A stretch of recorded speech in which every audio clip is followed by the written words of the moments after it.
Hi and welcome to another episode of Startup Stories, where I interview the best and brightest startup founders and experts so you can be ahead of the curve with your own startup venture. Before I jump into this week's episode, I wanted to take a moment to share one of the challenges many entrepreneurs in Switzerland, including me, face when building up a team of qualified and trustful people.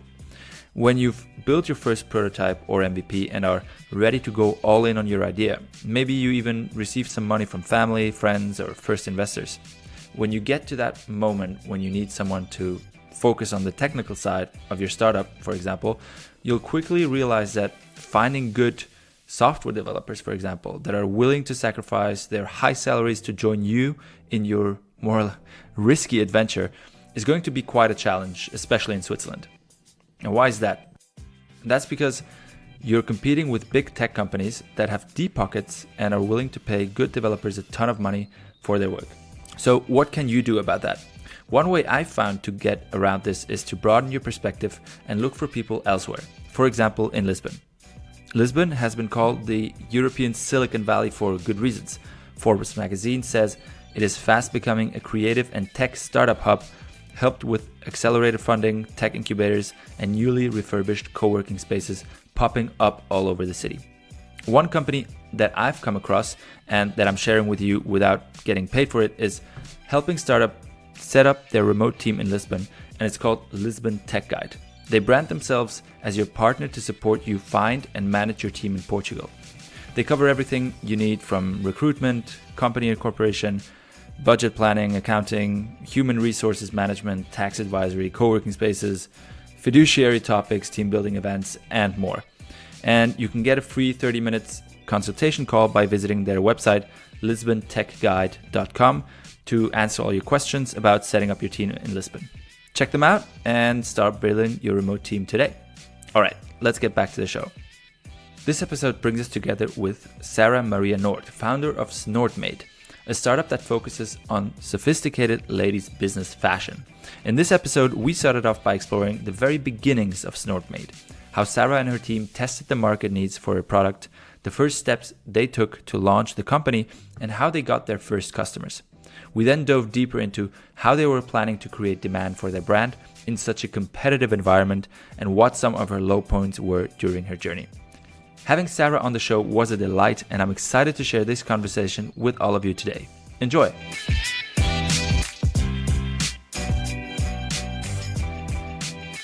So let's go. Sarah, thank you so much for joining the podcast. Thanks for having me, Daniel. I've been following sometimes more actively, sometimes less actively your story. We met during an incubator program in 2016. That's right. And you were already working on Snordtmade.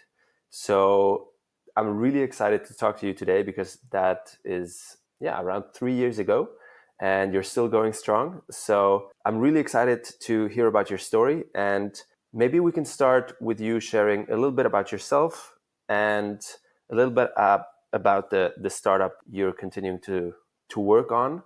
What's the problem that you're solving, and maybe what's your one sentence pitch, if we can do that in like 1 or 2 minutes. Okay, great. Sure, with great pleasure. So my name is Sarah. I'm originally from Germany, from Berlin. I studied business administration in St. Gallen, and actually studying business administration came out of my personal conviction or my personal pleasure for entrepreneurship itself. So like founding my own company was kind of a logical step for or during or after my studies. What are we doing at Snordtmade? You probably all know like the configurator where you can configure your own car, like used by Porsche, or like a bit more recent or a bit newer further development is the shoe configurator, for example, by Adidas or Nike ID. And that's actually what we transfer from a conceptual perspective to fashion, in detail to ladies' business wear. Why especially to ladies' business wear? Because for women, it's really hard in most cases to find appropriate business wear that fits dress codes, that's professional, that's functional, that's fitting really well, and that still reflects their femininity, their individuality, and that makes them really look elegant and look just good and confident. So with our configurator, and this has been our latest development, the customer has the chance to configure her own dress in a modularized building block system. Means that she can choose from different colors of fabrics, from different kinds of fabrics, from different design details. For example, how long should the sleeve be? How does the collar look like? What about the skirt length, etc. And through this guided process in this configurator, she can co-design with us her perfect dress or blouse, and later on jackets as well. In the next step, after the design has been completed, the customer has the chance to have this all made to measure as well as she wishes to. And therefore, we work together with a different startup. They have been developing a technology which enables one to determine your body measurements out of 2 smartphone photos, meaning that the customer can just take 2 photos of herself from the front and 1 from the side with her webcam or iPhone camera, whatever. And based on these 2 photos and her body height in a numerical number, we can determine her body measurements and offer to her a dress, blouse, whatever, which is really made to measure and precisely and perfectly really fits her body proportions. That's in a nutshell what we're actually doing. That sounds really clear to me. It makes a lot of sense, and I didn't know about that problem for women in business. I mean, it's really hard because for men, dress codes are quite fixed, and they're not only fixed, they're broadly accepted. For men, it's perfectly fine to have an assortment of different suits. They might vary tiny little bit, different colors, different fabric types, whatever.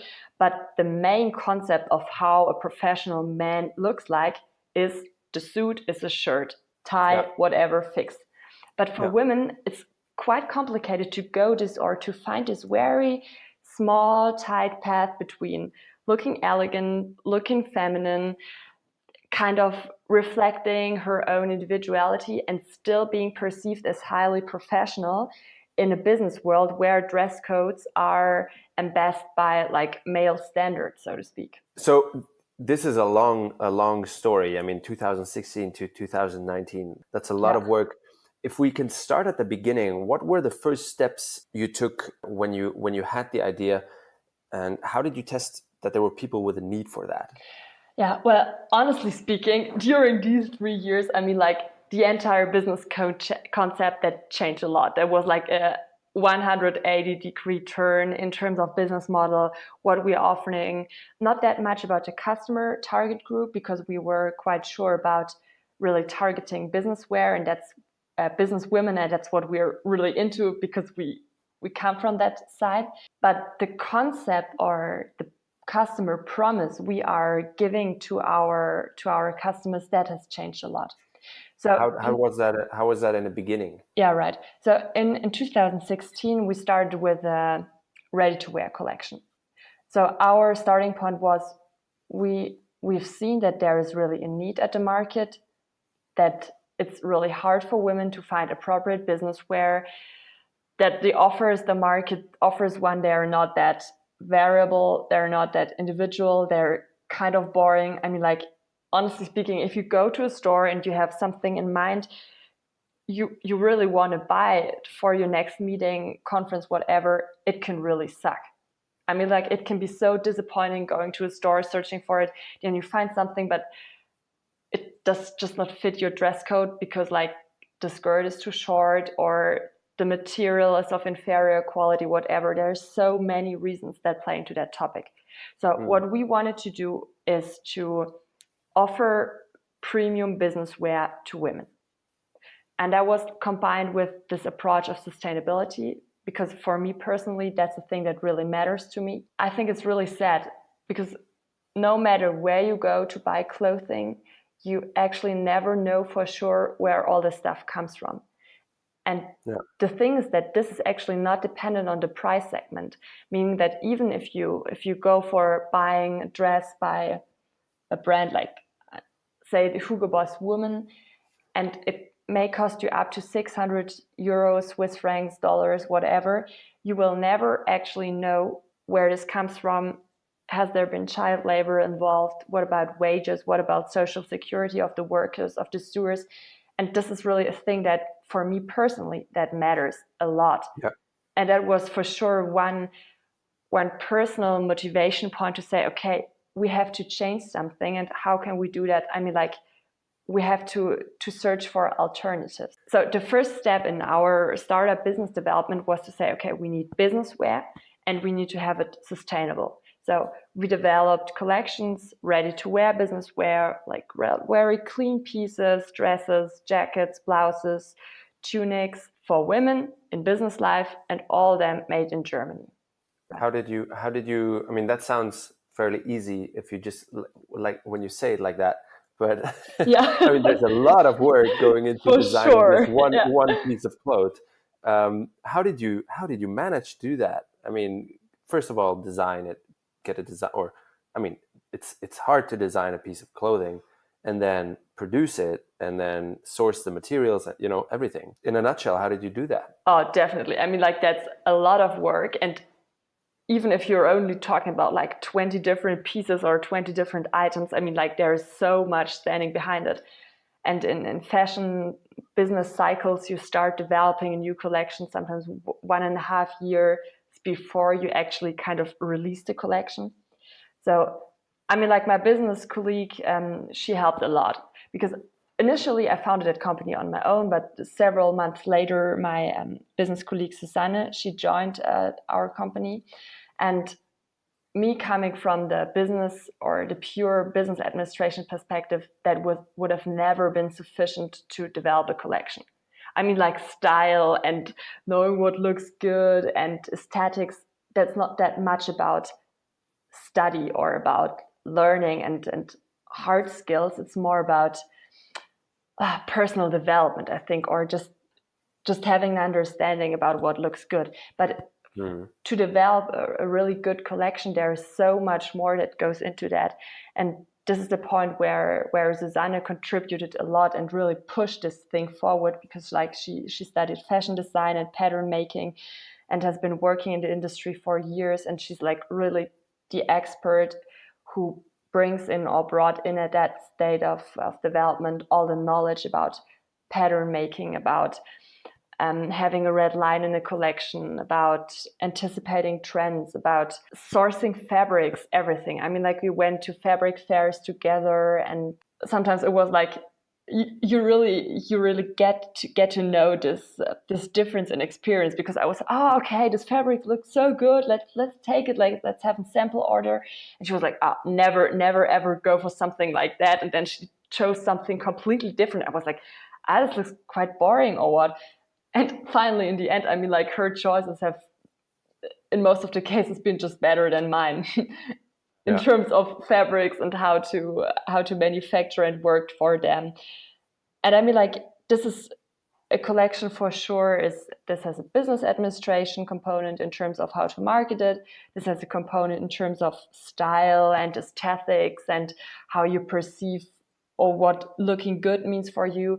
But there is a huge technical component behind it as well. And here I'm so really thankful that we work together very closely, and every one of us brought in especially exactly those experiences and that kind of knowledge that was really needed at that point. I'm curious, because in other types of startups, that not in fashion, it's very important, or you get the recommendation, hey, go find out who your perfect target customer is before you start building anything. You know, go find out who has the problem that you're trying to solve, and get enough of these people together and really, you know, get to understand their problem.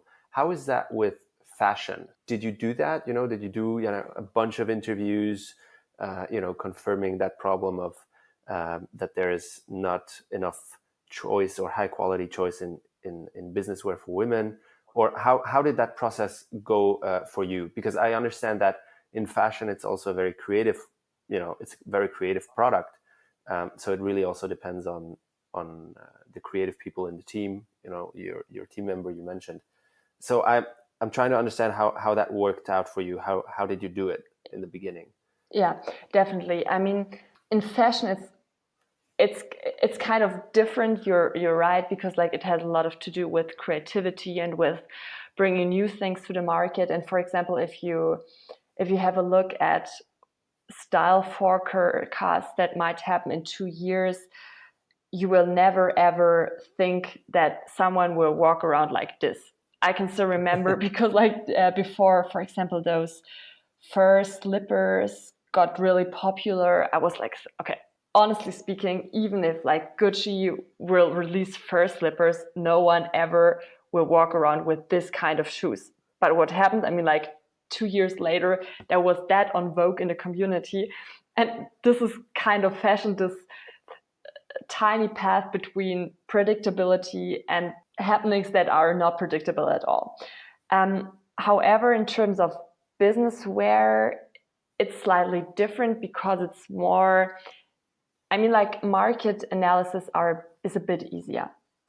What we are doing is we are striving to produce timeless pieces and to establish a kind of design and a kind of style in our collections, which is really timeless, which can be worn today and in 20 years as well, because it's still chic and elegant.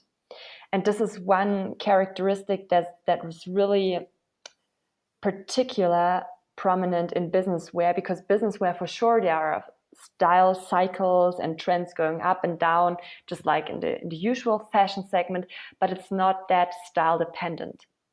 And that's what we, by the way, don't want to be, because we really strive at being a fashion partner for our customers that still identifies dresses and trends, etc., but is kind of reliable in terms of that we say, okay, our dresses that can be worn today and they're classy today, but they will be still classy tomorrow, in 2 weeks, in 3 months, or maybe in 4 years, whatever. Yeah, and that matches also your aim to be more sustainable. Perfect. Fashion, right. Yeah. due to its short cycles, is highly unsustainable in general. Right. So having timeless pieces really helps. Right. And I mean, like, this is kind of this question about short fashion or slow fashion. Is it only about quality? Is it only about how long physically from a technical perspective you can wear items? No, it's not. It's that much about design. If you've got designs that are nice today but ugly tomorrow, even though if like the kind of production in terms of the quality in terms of production is perfect, you will not wear them because of their design, which is not more on vogue today. And coming back to that demand perspective, I mean, like, we did interviews extensively with potential customers and customer groups and whatever you do in your market research. But this initial feeling of, hey, there is an urgent market need, that came from our own experiences. Yeah, which is often a good thing if you can scratch your own itch, right? And you're part of the target group. Talking of customers, how did you get your first customers? Well, that I would say, like, that depends on. I mean, like, when we're still talking about this 2016 stadium, I mean, like, in 2016, we started developing our collections, which was ready to wear, as I already told you about. And then later on, we went to retail fashion order fairs, because we were convinced that, okay, we are here in a very high price segment. Our customers are willing to pay high prices. Made in Germany, that's a completely different cost structure. So that was just kind of a logical step. And then we've been analyzing, okay, where do our customers buy their clothes? And it became clear to us that most of them buy their clothes in retail stores. Well, from today we know why do they buy them in retail stores, because online it's far harder to find these the items they're searching for, and you have not that point in your hand where you can reassure the quality. But we were, however, at that point in time convinced, okay, our customers buy premium business clothing in retail stores. So we went to order fairs. And I mean, like, order fairs for retail stores, they're half a year every season. We went there in Germany to the biggest in the middle European countries, meaning like Germany, Switzerland, Austria, the Netherlands, and like I guess like Poland, some surrounding countries.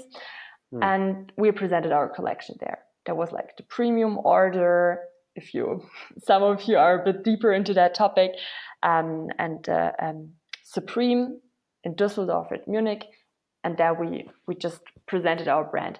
But honestly speaking, it's so hard as a fashion brand to get into that retail segment, because it takes you at least 3 to 4 seasons until you're taken seriously by anyone, because most of the buyers, they're just there checking that. And I mean, like, I can somehow understand that, because if you're buying stuff for Lodenfrei in Munich or Breuninger or Let It Be Globus, you want to kind of reassure that this brand is serious, that you can trust this brand, that there is a red line in the collection and you're not ordering something today which will be completely different tomorrow.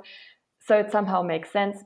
But as a kind of a newcomer in the market, it's really, really hard. And another thing that really kind of bothered us a lot is that, I mean, like, the whole retail sector in fashion is complaining about profitability going down, about, I mean, like, customers running away and buying online. And now, I mean, like, we can really understand why this is actually happening, because there's a huge lack of innovativeness from part of from the traditional designing companies, retail stores. So even at that point, we had some crazy ideas about, like, okay, maybe something with tech stuff, or just give out the customers an iPad, or the shop assistant an iPad to show the customers how production processes work, like, and to tell them a bit about the special fabrics. But they were really so unwilling to take up any of these ideas. I mean, like, that was really disappointing. So you went there, and I assume the first few seasons nobody bought from you, because you just said they had to take you seriously first. I mean, like, nobody, not that hard. We were in 3 boutiques, I guess, in Germany, and even at Globus in St. Gallen here in Switzerland for some time. Oh, nice. Yeah, but then we decided to take that back and not to go into retail anymore. Yeah, why is that? Because we were really kind of disappointed about this retail experience. I mean, like, we think that we are delivering to our customers more than just a piece of fashion, or than a dress, which is just another one in a line of racks or clothes in a store. I mean, like, we want to deliver real value in terms of quality, in terms of that our customer knows where this comes from. And in most of the times, this kind of really customer interaction is just not possible in retail if shop assistants or shop owners are not that willing to dive that deep into the topic, and not, I mean, like, breaking it down, they're not that enthusiastic about the brand in most of the cases as we are as the producers themselves. Yeah. So we decided that actually we wanted to be in closer contact with our customers than was possible through retail. So what we did is we decided to go online, an online store only. But this was, or is, more a temporary solution, because that was actually the start of a new searching phase.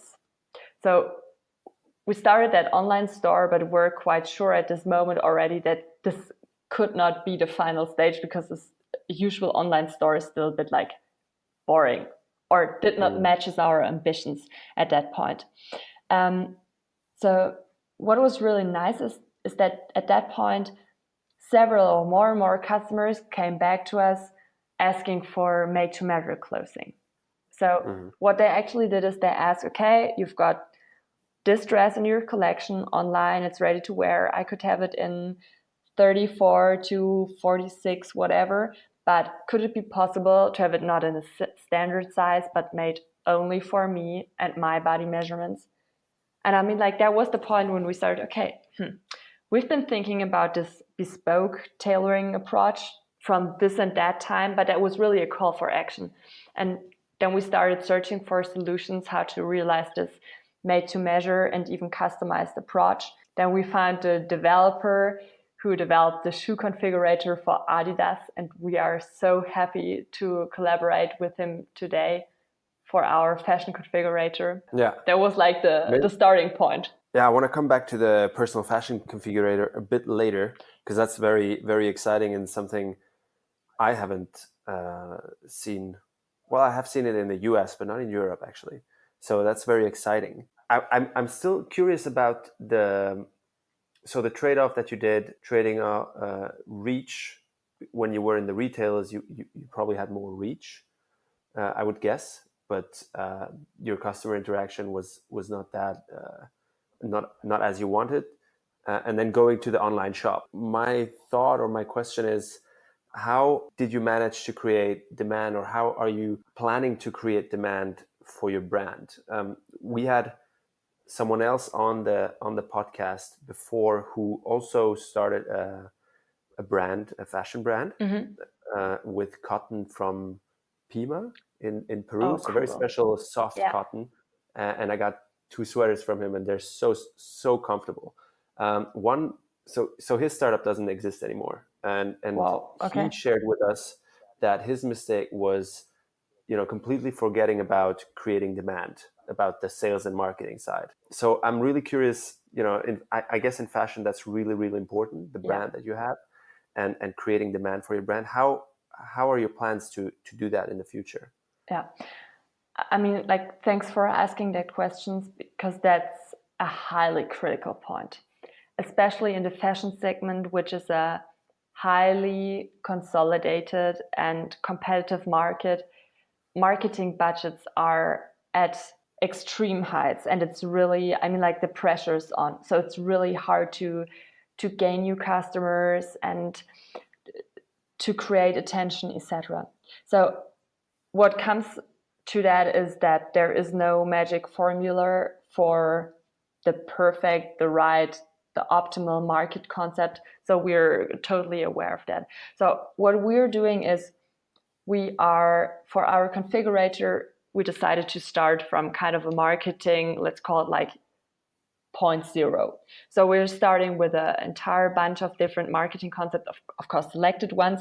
I mean, like, one component, PR, traditional marketing in print, social media, all those channels, selected subcomponents, but starting with a kind of very broad marketing mix.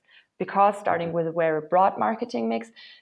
then we really have to kind of feel the pulse of the market, to dive deeper and to enforce especially those instruments that bring back the best results and the most sales and the most attention, etc. And this is like very promising, because like our customer group is not a typical customer who goes for shopping every Saturday and then she buys like 3 bags of clothing and runs home, and next Saturday same procedure again.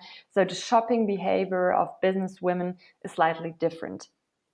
And business women go for shopping most times, sometimes to reward themselves, sometimes because they're searching for some, in their leisure time, just to have some fun. But most of them really go and search for clothes because they need them, and they have in their mind what they actually want. So we need to address our customers at a point where we really match our, so to speak, marketing message with their interests. I mean, like, therefore we have got these traditional marketing channels, the whole bunch of it.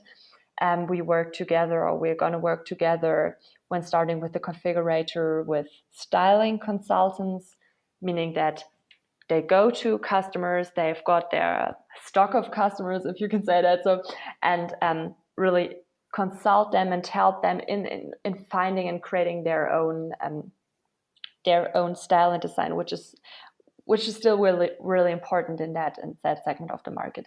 We're going to cooperate with bigger companies in terms of that employees have benefits at us, that if they want, we can send a tailor, for example, in the lunch break to have some talk about style. And if someone is not sure about colors, which color might match her hair color or her tint, then we offer this kind of advice. And we cooperate with, like different networks where business women like to spend time. Events is a very big issue for us, and events not in terms of, like we've got a catwalk, we've got 2 models, and then like the big call for action buy our clothes. It's more a very trustful, or building very trustful relationships with our customers in terms of we are their style advisors and we are their partners when it comes to their perfect outfit. Yeah. And later on, word of mouth will be, or is already, a very, very strong marketing channel.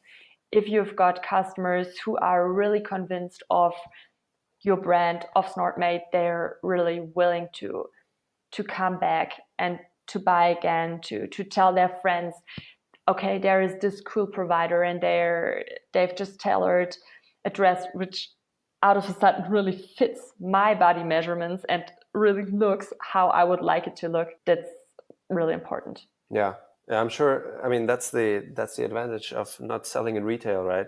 You're really having the direct contact to the consumer, and you can really add an amazing service and value, and then word of mouth, of course, is much better. If I may ask, how much are you selling more or less right now, and how did that develop, since the start?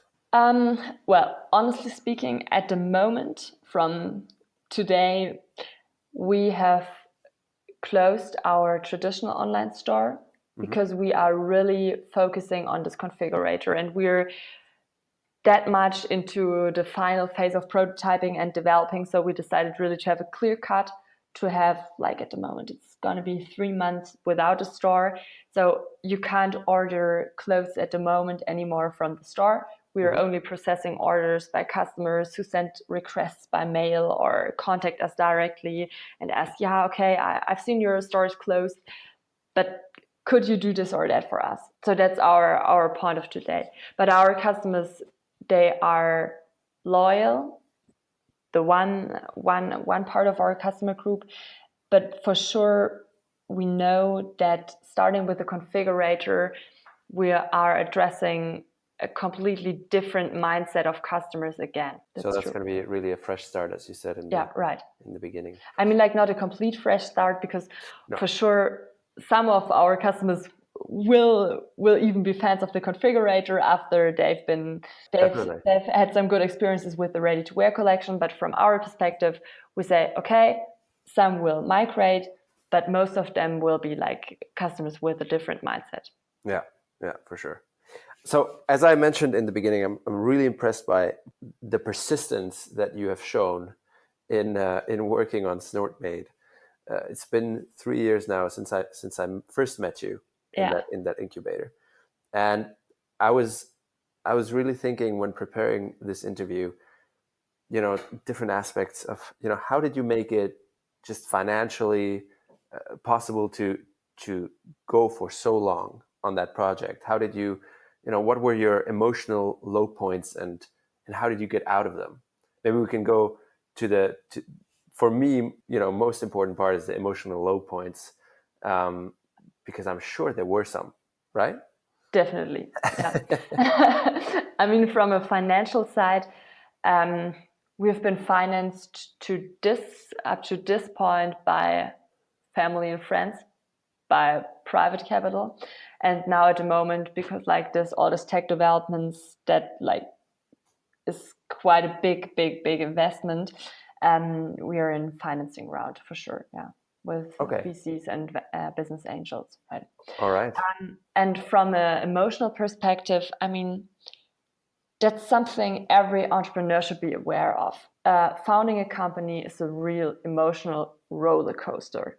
So you wake up in the morning, everything is great, then you got a mail at 11 a.m. and you think oh my gosh, that's so horrible. Then there's another mail at 12 and you think oh, everything, that's never going to work.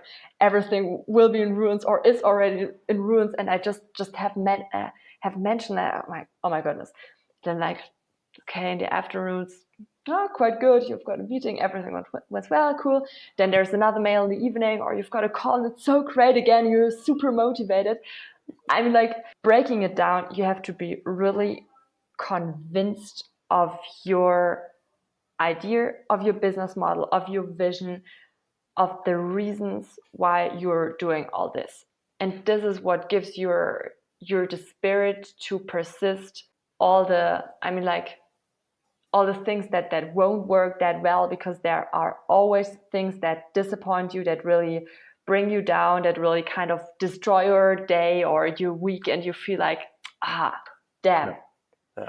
But on the other side, it's really rewarding. There are so many things that really go well and that make you feel so good, and there's progress, and then things go good, and you're so happy about your achievements and about your team and whatever. Yeah. Just this thought popped up. You said you need to be really, really convinced about your idea. Definitely. And yeah. I think that's definitely true. However, it shouldn't be misunderstood that you need to have, all of the amount of being convinced at the beginning, because as you said, there's wins on the way as well. It's a roller coaster. So yes, there's downs, but there's ups as well. So you need that commitment, or being really convinced at the beginning to start. But then on the way, you have situations where you get more and more convinced that this is the right path, right? You get that meeting that works really well. Someone tells you, I think you're onto something, and then of course you have those emails that really pull you down. But I think on the way, you have experiences that improve that self-belief, in your startup, in your idea. And so that really helps. So you should know in the beginning how you'll do it, in 3 years, and be convinced that you can change the whole world and everything's going to be fine. For me, it's kind of like, be very convinced and start. And then you'll have Definitely. ups and downs, and the ups will help you with the downs. Yeah. And there's this approach with lean startup, that even though analysis and science and whatever and having market studies is really important, there's nothing that's more helpful than just doing something and trying out something. Trying to keep resources as low as possible, because in case there is a loss event, you're not like in ruins, but just try it out, to make experiences. If you're convinced, try to prove your ideas or even to disprove them, because sometimes your learnings are that valuable that your next idea will be far better and will be the promising one, right? Yeah. And even when being so convinced, you should never get out of sight a healthy balance of reflecting and asking yourself, or asking your team, asking your customers whether what you believe in is what they believe in too. So you have always kind of keep a good level of being realistic. Yeah. But this realism should not touch your intrinsic motivation. Do you happen to have or remember one of those low points in those 3 years, and how you got out of them? One definite low point was when we realized that this retail thing is not going to work. That was really, or it's not what we actually want. Because going on retail fairs and producing retail collections, stuff like that, that's really capital intensive. It costs you a lot. Having a booth at kind of a fair is like about 5,000 euros for 4 days. Yeah. That's really huge. That hurts a lot if you're a startup. And then if you have to say to yourself, okay, we've been believing in this concept, but it's not gonna work, or it's not what we are going for. That's really a point where you feel like devastated. Yeah. What did you do to get out of that? You ask yourself again, what are your core competencies, and what does your startup stand for? For sure, you always think about, okay, if retail is not working, what else? Shut it down. Or if you say, okay, we are a startup and we produce for retail only, then a clear consequence is, if retail is not what we actually is not, or does not fit our strategy, then the consequence would be devastating. But if you say, no, we are not like in retail. Actually, we go for our customers, we go for business wear, we go for elegance and aesthetics and individuality in business dress codes, then this is a completely different perspective. And you just have to come back to your basic motives, to your basic convictions, to the reasons why you're doing it and what you believe in, and then just have another look at the market and try to figure out opportunities which you have not been thinking about that much before. And just see this disapproval of strategy one as kind of an pointing you the direction to an alternative strategy. I really like the advice section of the interviews that I get to have every time. And since we're already in it, basically, Okay. I wanted to ask you a few questions that go into the same direction, and based on your own experience, of course. What's something you did badly while working on your startup? Definitely spending too much time on irrelevant tasks.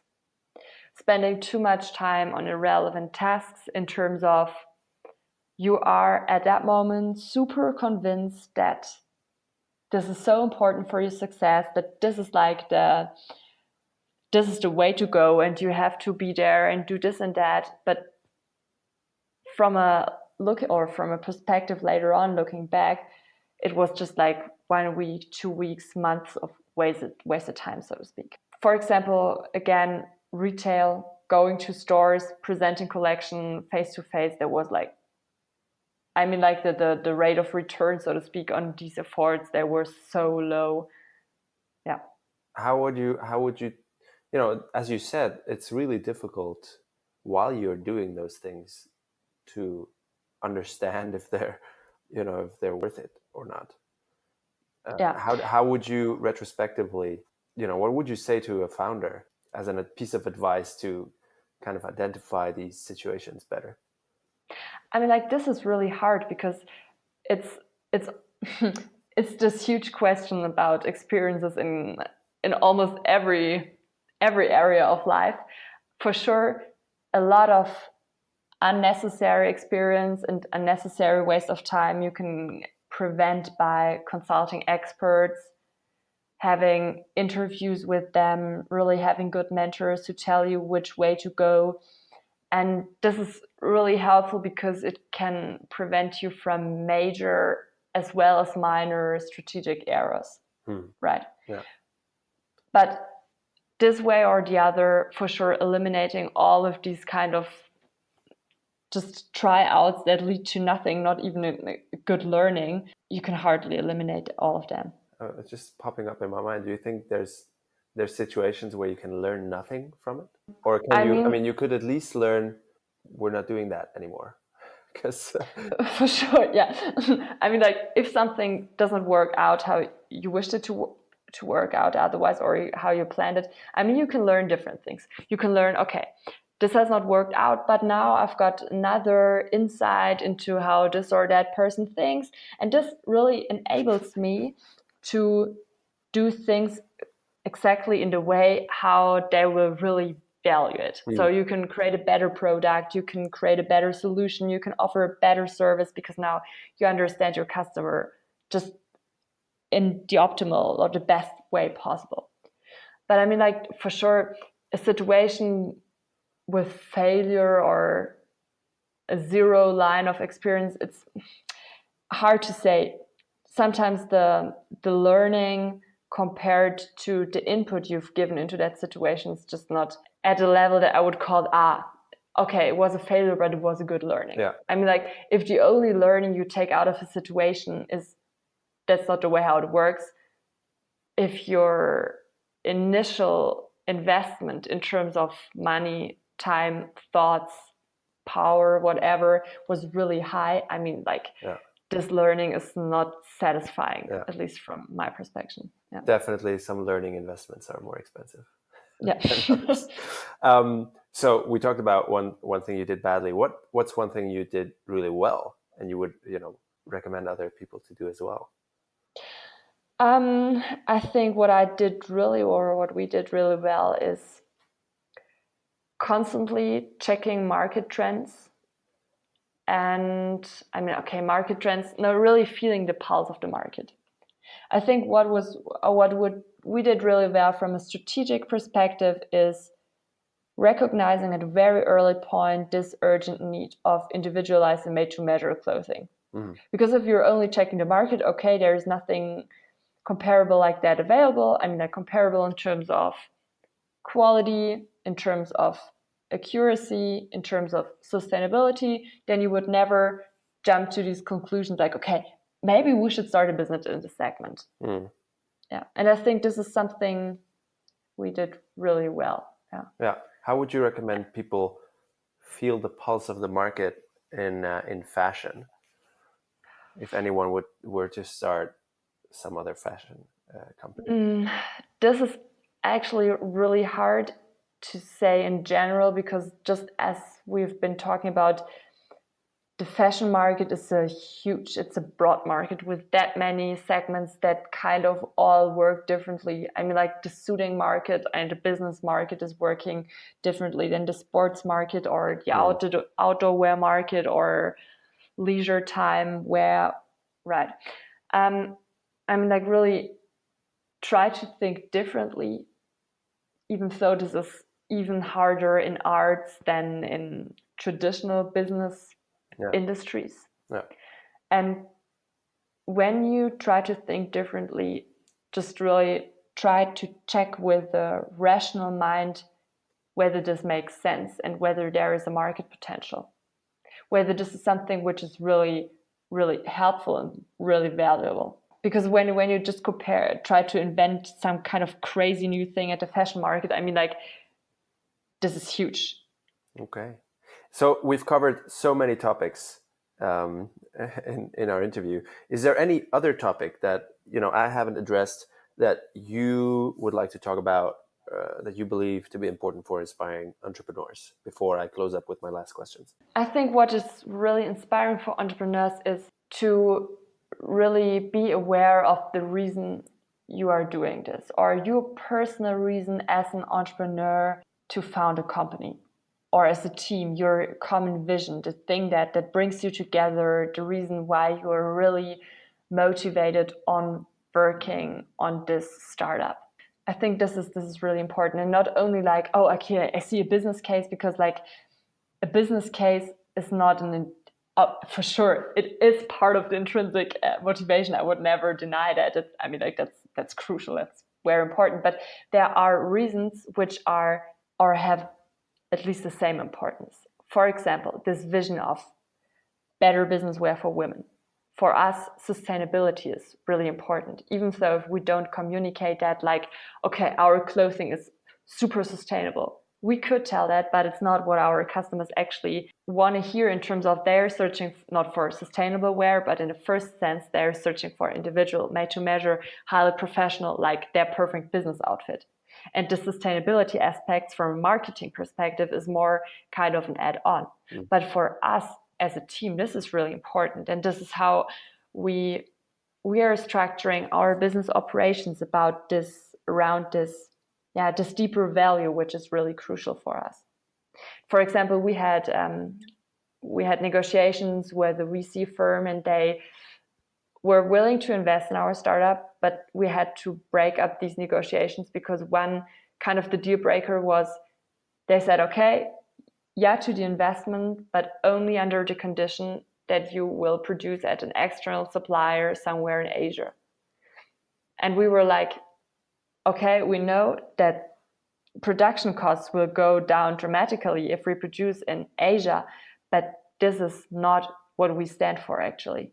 Yeah. Because if we've got sub-suppliers and we have a huge network, we can never, ever guarantee at the level at which we are today that production conditions are that good, are under high social standards, that there is no child labor, that there is no wage dumping as we can do today. Yeah, I really believe, knowing your values and your vision will be extremely helpful in these types of situations. Definitely. where, it's not easy, even for you. I assume it was not easy to turn that deal down, but it was way easier having these values behind you and defined, to just say, no, we're going to stick with our values, sorry. Then, if you don't have those, you have maybe the venture capitalists offering you $500,000, and that's tough to turn down if you don't have these values to stand behind. I mean, like, honestly speaking, this is horrible.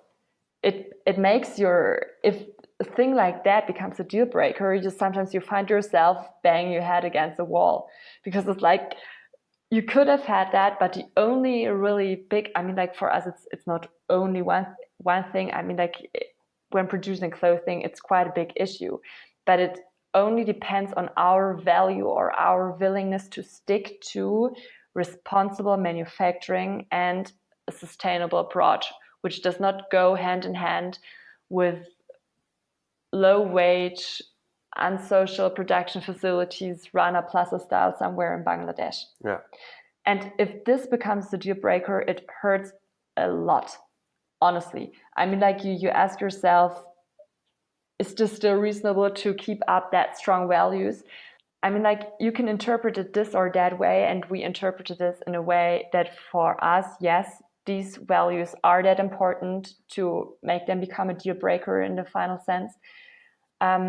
But in the long run, I guess, exactly those values are the cornerstones of your success, because they are the reasons you're really giving everything, and you stick to your vision, to your purpose, and they are building your authenticity and your identity. Yeah. And if you are building a purpose-driven organization and not just, a software startup, I mean, nothing against software startup, but not No. not like if you're not building a startup that's seen a market opportunity and, you want to exit in 5 years.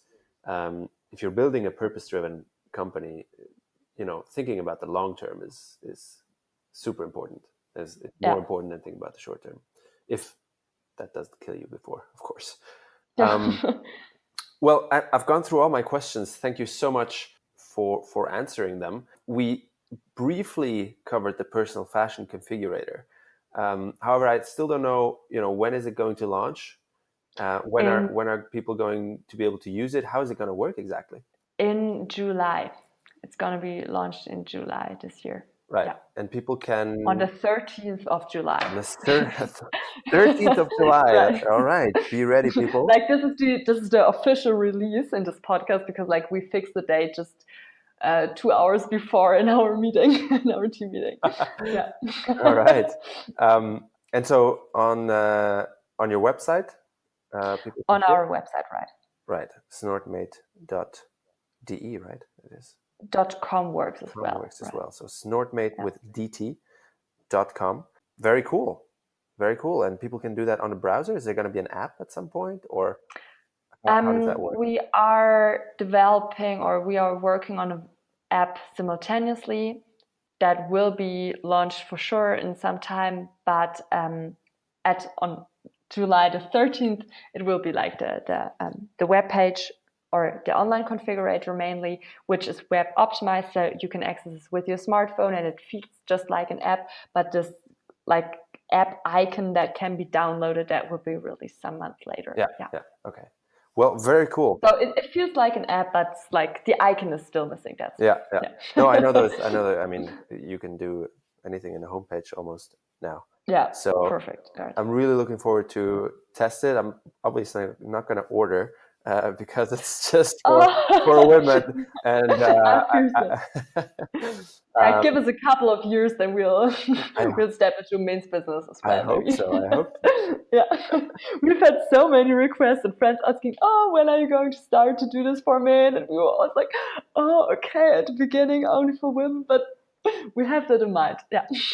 Awesome. Thank you so much, Sarah, for joining, taking the time, sharing your insights and your experiences with us and with me. I really, really appreciate it.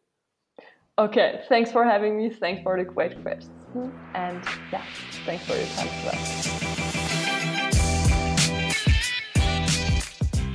That was it. Thank you for listening to another episode of Startup Stories. Make sure to check out the show notes with additional links at nerdentrepreneurs.com. And if you like our podcast, leave a review on iTunes. See you on Monday.